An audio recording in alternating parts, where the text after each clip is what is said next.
কাজ বন্ধ থাকা একটি একতলা বাড়ির ওপর থেকে কংক্রিটের স্ল্যাব ভেঙে পড়ে বাদ গেল এক যুবকের পায়ের আঙুল। মারাত্মকভাবে ক্ষতিগ্রস্ত হল বাঁ পায়ের বাকি আঙুলগুলি।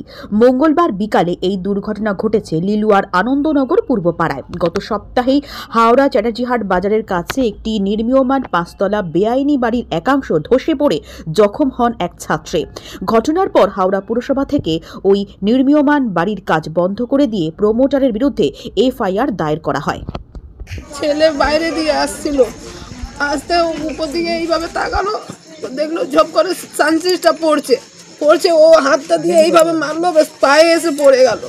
পাটা পুরো কেটে পুরো বাদ হয়ে গেল, একটা আঙুল তো পুরোই ফ্র্যাকচার হয়ে গেছে।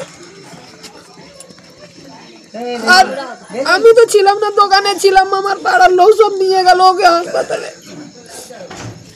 ঘটনাটা ছেলেটি এই রাস্তা দিয়ে আসছিল, হঠাৎ করে আনলিগাল যে ঘর করেছে, ঘরের যে সামসেটটা ঢালাই করেছে ওইটা হঠাৎ করে ওর গায়ের উপরে পড়ে গেছে। এখন যা অবস্থা ওই বাচ্চাটা, পা তো নষ্ট হয়ে গেছে। আমরা চাইছি ওর কোনো রকম ভালো একটা ক্ষতিপূরণ দেওয়া হোক।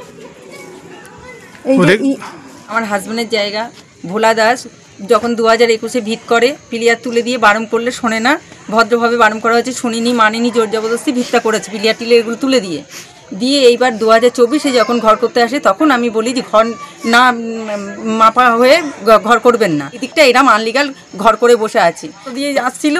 আর ওই স্ল্যাবগুলো একদম জায়গা ছাড়া রাস্তার ওপরে দেখে করেছে। এইবার সেই স্ল্যাব ভেঙে পড়াতে ওর পায়ের আঙুল কেটে একটা রাস্তায় টুকরো পড়ে যায়। কি হয়েছে সে কালকে সব কিছু বল। কি হয়েছে? আমি রাস্তা দিয়ে যাচ্ছিল, ওইটা পড়ে অমনি ওর দুটো আঙুল, পুরো একটা আঙুল কেটে গেছে, একটা আঙুল ভেঙে গেছে, আর ফ্র্যাকচার হয়ে গেছে। আদে ওটা ঠিক হবে কিনা এখন ডাক্তার বলেনি। 16 তারিখে ওর ওটি আছে, কেউ কাজ করতে পারবে কিনা কোনো ঠিক নেই। আমার এইটার কিছু ব্যবস্থা চাই। কিভাবে হলো? রাস্তা দিয়ে যাচ্ছিল তো একটা সানসেট পড়ে গেছে ওর পায়ে। আমার একটা ছোট ছেলে আছে, আমার লোন চলে, কেমনি কি হবে, আমার স্বামী আদৌ কাজ করতে পারবে কিনা।